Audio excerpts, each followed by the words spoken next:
नमस्कार, बहुत स्वागत है आप सभी का। आप देख रहे हैं इंडिया डेली। 3 बजे की 3 बड़ी खबरों के साथ मैं हूं नैना यादव। नमस्कार, बहुत स्वागत है आप सभी का। मैं हूं आशीष पांडे और मैं हूं आपके साथ ऋतु। शुरुआत करते हैं और सिलसिलेवार तरीके से वो 3 बड़ी खबरें आपके सामने सबसे पहले रखते हैं। पहली खबर, जिसमें पूर्व आर्मी चीफ जनरल नरवणे की किताब को लेकर विवाद और गहरा गया है।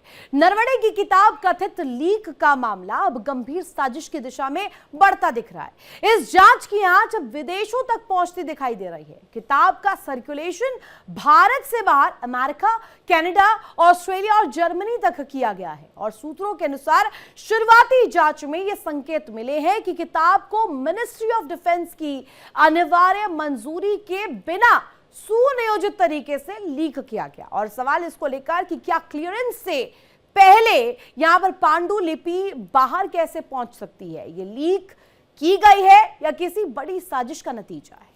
साथ ही साथ बात होगी दूसरी बड़ी खबर की। कानपुर के हाई प्रोफाइल मामला, जिसमें लैम्बोर्गिनी एक्सीडेंट केस में अब बड़ा मोड़ सामने आया है। मुख्य आरोपी आखिरकार जो शिवम मिश्रा था, उसे गिरफ्तार कर लिया गया है। 12 करोड़ की सुपर कार, वायरल वीडियो और डमी ड्राइवर का दावा है, लेकिन पुलिस का साफ कहना है कि गाड़ी शिवम ही चला रहा था। नोटिस के बावजूद जांच से आरोपी बचता रहा। अब कोर्ट में पेशी है। सवाल यह है कि रफ्तार का जुनून या रसूख का भरोसा।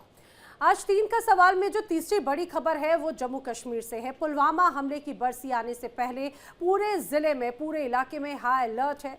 दरअसल जम्मू कश्मीर में बड़े आतंकी हमले की साजिश की इनपुट्स लगातार मिल रहे हैं और इसी के चलते सुरक्षा एजेंसीज हाई अलर्ट पर हैं। आज कठुआ में भी रेलवे स्टेशन पर मॉक ड्रिल की गई। वहीं आतंकी हमले की बू और पुलवामा अटैक की बरसी को ध्यान में रखते हुए जम्मू कश्मीर में चप्पे चप्पे पर सुरक्षा और भी ज्यादा सख्त कर दी गई है। तो ये 3 बजे की 3 वो बड़ी खबरें हैं जिन्हें हम करेंगे चर्चा, बताएंगे इसका हर एक पहलू। शुरुआत करेंगे पहली खबर के साथ में। बिल्कुल, और बात करेंगे भारतीय सेना के पूर्व प्रमुख जनरल एम नरवणे की।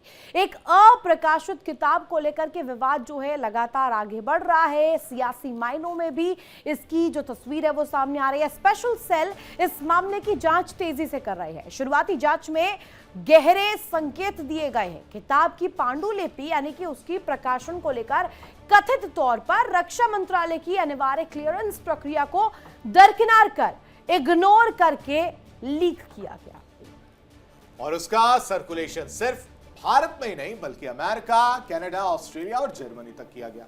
स्पेशल सेल ने आपराधिक साजिश की धाराओं में एफआईआर दर्ज की है और प्रकाशक जो पेंगुइन रैंडम इंडिया हाउस करके है, उसको नोटिस जारी किया गया है। उससे स्पष्टीकरण भी मांगा गया है। इस पूरे मामले में जांच लगातार जारी है। अब जांच एजेंसीज पूरे पहलू को ये कहा जाए परखने की कोशिश में है। डिजिटल ट्रेल, पब्लिशिंग नेटवर्क और संभावित अंतर्राष्ट्रीय लिंक, इसकी खंगाली जारी है। बड़ा सवाल ये कि किताब के पब्लिश होने से पहले ही क्या उसका पीडीएफ वर्जन सोशल मीडिया पर आ चुका है या ऑनलाइन प्लेटफॉर्म पर आ चुका है। अगर ये हुआ है तो ये हुआ कैसे, क्योंकि इस तरह के अगर राइट्स की बात की जाए तो पब्लिशर के पास में है या तो राइटर के पास में है। लेकिन अगर ये पब्लिश नहीं हुई, अभी तक ऑफिशियल रूप में अगर ये मार्केट में अवेलेबल नहीं है, तो राहुल गांधी जिस प्रति को लेकर संसद में इस रूप में नजर आए हैं और इसको लेकर लगातार उन्होंने कई बड़े सवाल खड़े किए हैं, सरकार पर आरोप लगाए हैं,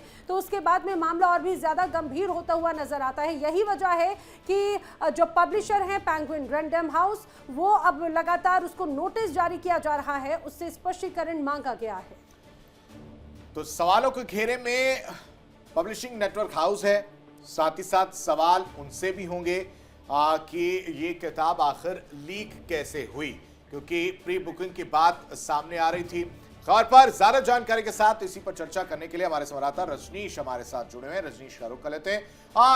रजनीश, देखिए तस्वीर एक साफ थी, जहां पर नरवणे की किताब लेकर राहुल गांधी पहुंचते हैं, किताब दिखाते हैं और फिर सवाल पूछने की कोशिश करते हैं, लेकिन उन्हें चुप करा दिया जाता है, उन्हें रोक दिया जाता है, टोक दिया जाता है। कहा जाता है कि जो बुक पब्लिश ही नहीं हुई है उसको लेकर यहां पर बहस नहीं की जा सकती।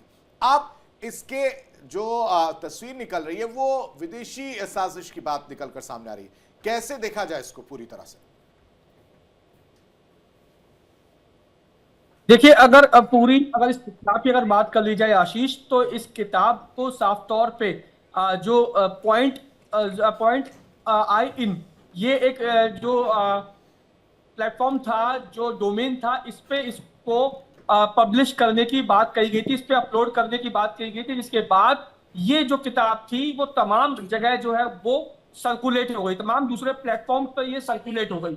लेकिन अगर बात की जाए इस जो पब्लिशर की, पेंगुइन पब्लिशर की अगर बात कर ली जाए, तो उनके मुताबिक उन्होंने इसको जो है वो पब्लिश अभी तक इसलिए नहीं किया है क्योंकि डिफेंस मिनिस्ट्री की तरफ से अभी तक जो इस पे क्लियरेंस नहीं मिल पाया है डिफेंस मिनिस्ट्री की तरफ से। वो इस पे डिफेंस मिनिस्ट्री जो है इस पे अपनी जो है वो पूरी तरीके से इसको ओवरव्यू कर रही है, और जब ओवरव्यू एक बार और रजनीश, इसके अलावा सवाल ये भी खड़ा हो रहा है, एक प्रति जो है वो राहुल गांधी लेकर के लगातार तस्वीरों में नजर आ रहे हैं, और दूसरी तरफ ये तस्वीर आती है कि जर्मनी, कनाडा, अमेरिका, ऑस्ट्रेलिया, यहां तक प्रकाशन हो चुका है, पहुंच चुका है, और साथ ही साथ ये भी कि अमेजोन पर भी अवेलेबल है। अब ये लीक हुई है या साजिश के तारे से जुड़ते हैं, ये बड़ा सवाल।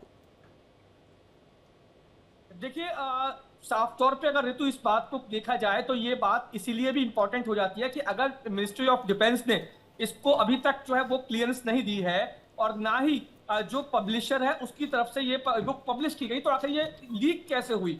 अमेरिका, ऑस्ट्रेलिया, कनाडा, ये तमाम ऐसी जगह है जहां पर इसे ऑनलाइन जो है बेचे जाने की बात की जा रही थी, और उसके बाद तमाम जो पूरा विवाद था वो शुरू हुआ। हालांकि इस पूरे मामले को लेकर जो दिल्ली पुलिस की स्पेशल सेल है उसने एक एफआईआर भी दर्ज की थी, और जो इसका पब्लिशर था जिसको ये बुक पब्लिश करनी थी उसको नोटिस दिया गया था, पूछताछ में शामिल होने की बात की गई थी। लेकिन सबसे बड़ी बात ये है कि जो ISBN, जो इंटरनेशनल लेवल पे किसी बुक का एक नंबर होता है, वो नंबर जो पब्लिश करने वाली कंपनी थी, जो पब्लिश बुक को पब्लिश कर रही थी, उसके द्वारा जारी किया गया वो नंबर था, और वो नंबर सीधे सीधे इस बुक को कनेक्ट करता था। तो कहीं ना कहीं इस पूरे मामले में एक और बात बहुत गंभीर हो जाती है, क्योंकि लगातार विपक्ष की तरफ से बड़े आरोप लगाए जाते रहे हैं।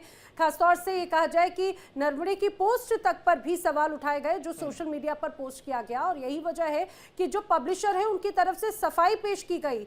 24 घंटे में 2 बार सोशल मीडिया पर जवाब दिया गया। उन्होंने कहा कि प्री बुक्ड और पब्लिश्ड बुक में बड़ा एक अंतर होता है। लेकिन सबसे महत्वपूर्ण बात यह कि आखिर ये विवाद हो किस चीज के लिए रहा है? क्या इस किताब को लेकर विवाद है, या फिर राहुल गांधी ने इस किताब के कुछ अंश, चाहे बात वो अग्निवीर योजना का हो या फिर चाइना के साथ में भारत की झड़प का हो, उसका जिक्र इस किताब में है, और वही बात उनकी तरफ से उठा दी गई। नैना, आप बिल्कुल ठीक कह रही हैं। राहुल गांधी इस किताब के एक पैराग्राफ का एक कोट को कोट कर रहे हैं बार बार, कि जब चीन के साथ जो संघर्ष, जो उस तरीके उस दौरान जो चीजें दोनों देशों के बीच चल रही थी सरहद पे, उस चीज को लेके इस किताब में कोट किया गया है, और उस कोट के आधार पर राहुल गांधी, प्रधानमंत्री नरेंद्र मोदी और डिफेंस मिनिस्टर राजनाथ सिंह को साफ तौर पे उंगली उठा रहे हैं उनके ऊपर, और कटघरे में खड़ा कर रहे हैं। अब सवाल ये उठता है कि अगर ये बुक पब्लिश नहीं हुई है, अभी तक मिनिस्ट्री ऑफ डिफेंस की तरफ से क्लियरेंस नहीं दिया गया है, इसका रिव्यू पूरा नहीं हुआ है, तो आखिर ये बुक पब्लिक डोमेन में आई कैसे? ये सबसे बड़ी बात है, और इसी बात को लेकर तमाम जो विवाद है वो खड़ा हुआ है, और यही कारण है कि दिल्ली पुलिस की स्पेशल सेल FIR दर्ज करके बुक के जो पब्लिशर है, क्योंकि जो पब्लिशर है भी एक्शन लिया जा रहा है। रजनीश, आप भी बने रही हमारे साथ में, न्यूज रूम से किरण भी हमारी सहयोगी हमारे साथ में कनेक्ट हो रही हैं। किरण, ये किताब का मसला ये कहा जाए कि वो सिर्फ संसद तक नहीं बल्कि सड़क, और ये कहा जाए कि अब भारत की सीमा पार करते हुए अंतर्राष्ट्रीय स्तर पर एक बड़े विवादित तौर पर नजर आता है। लेकिन सबसे गंभीर बात ये ऐसी नजर आ रही है कि मसला बड़ा उलझता हुआ नजर आ जाता है। एक तरफ पब्लिशिंग राइट्स की बात हो, पब्लिश्ड बुक की बात हो, और कई बार तो वो तमाम ऐसे कानूनों का हवाला तक दिया जा रहा है, जो खासतौर से इसमें मेंशन है कि अगर कोई जिम्मेदार व्यक्ति है तो क्यों उसकी किताब को रोका जाता है। अब तो उसके अस्तित्व पर ही सवाल खड़े होने लग गए हैं। बिल्कुल, देखिए, अस्तित्व पे सवाल से कहीं ज्यादा यहाँ पर नैना इस बात को देखना है, क्योंकि अगर आप एक जिम्मेदार वाले पद पर हैं, उसके बाद जब सेवानिवृत्त हो जाते हैं, तो क्या आप अपने विभाग के कोई भी अंदरूनी जो भी आपकी कहानी या आपको लगता है कि ये चीजें दुनिया के सामने, देश के सामने जानी चाहिए, उसको आप एक पुस्तक में जो है अपने शब्दों के माध्यम से लिखते हैं, और उसके बाद आप चाहते हैं कि ये जनता के बीच में आए, उसको पब्लिश कराना चाहते हैं, तो ऐसा है कि इसको लेकर के कानून 1954 में बना ही हुआ हुआ है। इससे पहले 1923 से जो है इसको लागू कर दिया गया था। 1954 में इसमें काफी संशोधन जो है वो चीजें हुई थी कि सेवानिवृत्त लोगों पर ये कितना या ऑफिसर्स पे ये कितना ज्यादा लागू होगा। तो उसके बाद ये भी यहाँ पर डिसाइड किया गया था 1954 के बाद से कि अगर आप नौकरी में नहीं है, आप सेवानिवृत्त हो चुके हैं, आप रिजाइन यानी कि आपका वो कार्यकाल पूरा खत्म हो चुका है, लेकिन फिर भी पर किरण, सबसे दिलचस्प इसमें इंटरनेशनल लिंक्स को लेकर जो बात हो रही है, कहा जा रहा है कि कनाडा में अवेलेबल है, इसके अलावा ऑस्ट्रेलिया, इसके अलावा अगर कहा जाए अमेरिका, ये तमाम जो कंट्रीज है जिसमें जर्मनी भी शामिल है, इधर पहुंची कैसे ये किताब? और इसी को लेकर के राहुल गांधी को पूरी तरीके से बीजेपी अब घेर रही है कि राहुल गांधी विदेशी ताकतों के साथ मिलकर के ये एजेंडे पर काम कर रहे हैं। और बिल्कुल देखिए तो यहाँ पर कि राहुल गांधी को जहाँ एक तरफ बीजेपी जो है वो घेरने की तैयारी में है इसी को लेकर के कि जब बुक पब्लिश नहीं हुई तो आपके हाथ में ये प्रति कैसे आई है और ये बाकी बाकी देशों के पास में किस तरह से इसकी जो कॉपी है वो पहुंचती है। अब ऐसे में राहुल गांधी देखे इसी को जो है एक गेम के तौर पर उन्होंने यहाँ पर खेलना शुरू कर दिया है और ये कहना उन्होंने शुरू कर दिया है कि या तो कंपनी झूठ बोल रही है, यानी कि पब्लिशर्स जो है वो झूठ बोल रहे हैं, या तो वे नरवणे साहब झूठ बोल रहे हैं। ये सीधे से सवाल राहुल गांधी यहाँ पर खड़ा कर रहे हैं। अब ऐसे में वो पल्ला झाड़ते हुए भी दिख रहे हैं, लेकिन यहाँ पर उन्हें पता है कि अगर नरवणे की किताब आपके हाथ में है तो क्या यहाँ पर विदेशी कनेक्शन है, जिस तरह से आपने जिक्र भी किया है कि आपके हाथ में ये प्रति कैसे आए, कैसे ये अमेजोन में बेचने की बात आपने यहाँ पर इसका जिक्र कर दिया, क्योंकि 2 दिन से हम लगातार देख रहे हैं कि इसी चीज को लेकर के जो है चर्चा संसद के अंदर भी, संसद के बाहर भी, सड़कों पर भी हो रही है। और आपने और हमने भी इस चीज को लेकर के पहले भी डिस्कस किया कि आखिरकार अगर इसको पब्लिश नहीं किया गया तो इसकी प्रति कैसे पहुंच गई, आप सिर्फ एक ट्वीट के माध्यम से कैसे, और जबकि उस ट्वीट को डिलीट भी कर दिया गया। अब राहुल गांधी जो है इसी वजह से तो किरण और सवाल उठता है ना कि अगर कोई मतलब दाल में कुछ काला नहीं था तो ये ट्वीट डिलीट करने के पीछे का क्या मकसद है, क्यों ट्वीट डिलीट किया गया, ये भी अपने आप में एक बड़ा सवाल है। बिल्कुल आशीष, आपने बहुत अच्छा पॉइंट यहाँ पर जो है इसको उठाया है कि वाकई आपको डिलीट करने की आवश्यकता क्या थी, क्योंकि अगर आपने कुछ चीजें ट्वीट की हैं तो और वो सच है तो आपको उसको डिलीट करने की जरूरत नहीं थी। क्या आपसे किसी ने इसको जो है वो इसमें अपलोड करवाया था? क्या आपसे किसी ने कहा था कि आप इस तरह से ट्वीट जो है उसको करिए और फिर यही मुद्दा जो है हम आगे चल करके भुनाएंगे? ऐसे में देखिए ये रोल जरूर आ जाता है ऑपोजिशन का कि आप नेता प्रतिपक्ष होकर के इस तरह से एक गरिमामय सदन के अंदर में कैसे उस पुस्तक को लेके आए या उस ट्वीट को लेके आए जो कि ऑलरेडी डिलीटेड है, तो आप वैसी चीजों को कोट कैसे कर सकते हैं? अब ऐसे में सवाल उठना लाजमी हो जाता है और बीजेपी इस चीज को बहुत बेहतर तरीके से जानती है कि किसे कैसे और काउंटर हमें यहाँ पर जो है राहुल गांधी को करना है। और यही वजह है कि एक्शंस तो लगातार किए जा रहे हैं। रजनीश से एक और चीज समझना चाहेंगे। रजनीश, क्योंकि अब इसके डिजिटल ट्रेसेस की बात जब की जाती है तो अंतर्राष्ट्रीय लिंक इसके कनेक्ट होते हैं, चाहे बात ऑस्ट्रेलिया हो, कनाडा हो, ऐसे अलग अलग देशों को लेकर। अब जांच का दायरा किस रूप में आगे बढ़ रहा है, क्योंकि बाकायदा एफआईआर तक जारी की गई है और नोटिस भी भेजे जा रहे हैं। लेकिन है ना, ये जांच का दायरा दिल्ली पुलिस की स्पेशल सेल ने जो एफआईआर दर्ज की है वो आपराधिक साजिश रचने की जो है वो एफआईआर दर्ज की है।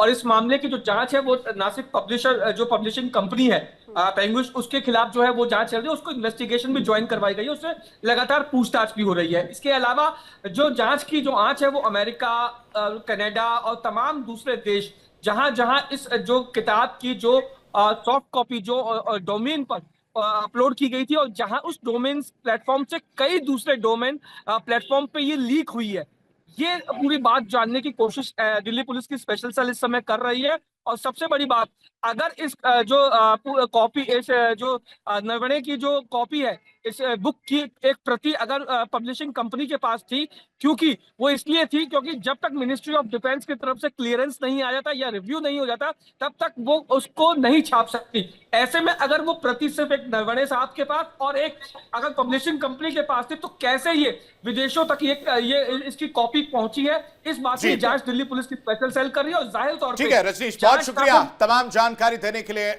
और 3 बजे की दूसरी बड़ी खबर पर रुक करते हैं और बात करेंगे जम्मू कश्मीर की। जम्मू कश्मीर में सुरक्षा एजेंसियां अलर्ट पर हैं। कठुआ जिले में हाई अलर्ट के बीच जीआरपी ने भारतीय सेना, सीआरपीएफ और पुलिस के स्पेशल ऑपरेशन ग्रुप के साथ मिलकर पार्टी रेलवे ट्रैक पर मॉक ड्रिल किया। दरअसल जम्मू में पाकिस्तान की ओर से बड़े आतंकी हमले की साजिश के इनपुट्स मिल रहे हैं और इसे लेकर सुरक्षा भी बढ़ा दी गई है। आपको साथ ही बता दें कि आतंकवादी मोहम्मद अफजल गुरु और मोहम्मद मकबूल भट्ट को फरवरी के महीने में फांसी की सजा भी दी गई थी और उसके बाद अब ये पूरा मामला जो है इससे कनेक्टेड नजर आ रहा है। ये भी जरा जान लीजिए, भट्ट को दरअसल 1984 में तो अफजल गुरु को फरवरी 2013 में फांसी की सजा दी गई थी और उस दौरान भी किस तरह के हालात घाटी में नजर आए थे उसको ध्यान में रखते हुए भी सुरक्षा लगातार बढ़ाई गई। और 2019 में कुछ समय पहले 14 फरवरी को पुलवामा में बड़ा आतंकी हमला हुआ और उस हमले की बरसी और इन आतंकियों को मिली सजा और ये जो तमाम तारीखें हैं इनको ध्यान में रखते हुए एहतियात बरती जा रही है, मॉक ड्रिल की जा रही है। इस मॉक ड्रिल में स्थानीय पुलिस जीआरपी ने संयुक्त रूप से हिस्सा लिया, उसकी तस्वीरें भी आप लगातार देख रहे हैं। अलग अलग जगहों पर मॉक ड्रिल है, अभ्यास किए जा रहे हैं और इस पूरे अभ्यास का मकसद किसी भी संभावित आतंकी खतरे से निपटने की तैयारियों को परखना है, सुरक्षा व्यवस्था को और मजबूत करना है, क्योंकि पिछले कुछ वक्त में कई जगहों पे हमने देखा है आशीष घाटी में कई आतंकियों की मौजूदगी और सर्चिंग ऑपरेशंस भी देखने को मिले हैं। बिल्कुल, और ड्रिल के दौरान स्टेशन परिसर की घेराबंदी, संदिग्ध गतिविधियों की जांच और यात्रियों की सुरक्षा ऋतु आपात स्थिति में तत्काल कार्रवाई के तरीकों का अभ्यास भी किया जाता है ऋतु। बिल्कुल, और देखिए अधिकारियों ने यहाँ पर जो जानकारी दी है, जो बताया है, इस तरह की मॉक ड्रिल से सुरक्षा बलों को लेकर जो जानकारी मिलती है वो कहीं ना कहीं तस्वीर दिखाती है कि लगातार इस ओर नजर बनी हुई है। तत्परता के साथ यहाँ पर सुरक्षा के पैमाने को और ज्यादा सुदृढ़ किया गया है, किसी भी आपात स्थिति से प्रभावी ढंग से निपटा जा सके इसके नजर से कार्य किया गया है। और साथ ही साथ आपको बता दें इस दौरान यात्रियों से अपील भी की गई है कि वो किसी भी संदिग्ध गतिविधि की जानकारी तुरंत पुलिस को दें। बिल्कुल, और इसमें देखिए यही वो तस्वीरें साफ तौर से नजर भी आती हैं किस तरह से एहतियात बढ़ती जा रही है। विकास अब्रोल ज्यादा जानकारी के साथ हमारे साथ में कनेक्ट हो रहे हैं। विकास, फरवरी का महीना खासतौर से जम्मू कश्मीर के लिए बड़ा एहतियाती और बड़ा सेंसिटिव हो जाता है, किस तरह से यहाँ पर हलचल है, क्या बड़ी तैयारियां हैं? देखिए, सुरक्षा एजेंसियों को ऐसे इनपुट मिले हैं कि आतंकवादी किसी बड़ी घटना को अंजाम देना चाहते हैं, क्योंकि मकबूल भट्ट जो आतंकवादी था उसको इसी महीने फांसी दी गई थी और पुलवामा अटैक की जो बरसी है उसको लेकर भी आतंकवादी कुछ प्लान कर रहे हैं। ऐसे इनपुट आने के बाद लगातार जो है जम्मू कश्मीर को हाई अलर्ट पे रखा गया है। अलग अलग जगह पर सघन तलाशी अभियान चलाए जा रहे हैं, कोशिश की जा रही है अलग अलग रूट्स पे सर्च ऑपरेशन चलाने की। हालांकि आपको बता दूं कि जम्मू कश्मीर में इस समय 100 से ज़्यादा सर्च ऑपरेशन चल रहे हैं अलग अलग इलाकों में, क्योंकि ऐसी खबरें आ रही हैं कि कुछ इलाकों में आतंकवादी की मूवमेंट देखी गई, जिसके बाद उन सब इलाकों में फिलहाल सर्च ऑपरेशन चल रहे हैं। और खासकर जो भीड़ भाड़ वाले इलाके हैं, जिस तरह से आज कठुआ के रेलवे स्टेशन के पास भी एक मॉक ड्रिल की गई। इससे पहले हमने देखा है कि डोडा की तस्वीर ऐसी नजर आई थी और अब यहाँ पर देखिए आप तमाम जगहों का जिक्र कर रहे हैं। संदिग्ध गतिविधियों पर उन मूवमेंट्स को ट्रेस करने के लिए लगातार जो हमारी जांच एजेंसियां हैं वो कारगर कदम उठा रही है। हालांकि ये कौन कौन से इलाके हैं, हमने पहले डोडा को लेकर जानकारी आपसे ली थी और आज आप यहां पर पुलवामा क्षेत्र को लेकर बता रहे हैं, और कौन कौन सी जगह हो सकती है जहां पर ऐसी मूवमेंट्स है? जी देखिए, कठुआ के इलाके में बात की जाए, कठुआ का इलाका है, किश्तवाड़, डोडा, रजौरी, पुंछ, सब इलाके हैं जहां पर लगातार सघन तलाशी अभियान चलाए जा रहे हैं, क्योंकि ये जो इलाके हैं ये ट्रेडिशनल रूट रहे हैं आतंकवादियों के। बिलावर का, उधमपुर के बिलावर का रूट, अभी कुछ समय पहले मनवाल के इलाके में भी जो है देखा गया था कि वहां पर भी जो है आतंकी को मार गिराया गया था। तो ऐसे में जो इलाके हैं ये लगातार जो है रडार पे सुरक्षा कर्मियों की कोशिश की जा रही है कि इन इलाकों को खंगाला जाए और जो भी आतंकवादी यहाँ छुपे हैं उनको मार गिराया जाए, क्योंकि जो इनपुट्स आ रहे हैं उसके मुताबिक कोई बहुत बड़ी घटना को अंजाम देने की कोशिश की जाएगी।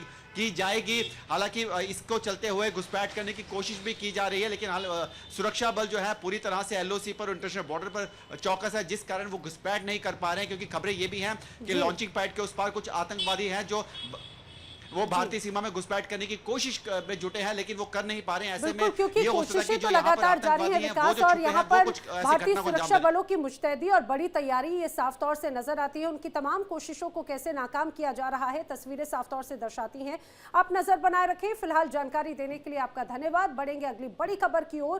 कानपुर का चर्चित लैम्बोर्गिनी एक्सीडेंट ये इस पूरे मामले में बड़ा अपडेट सामने आया है। बताया जा रहा है करीब 12 करोड़ की लग्जरी कार से हुए इस हादसे में कई लोग घायल हुए और वीडियो सोशल मीडिया पर जब वायरल हुआ तो उसके बाद में मामला अब और भी ज्यादा सुर्खियों में आया। पुलिस ने आरोपी शिवम मिश्रा को गिरफ्तार कर लिया है।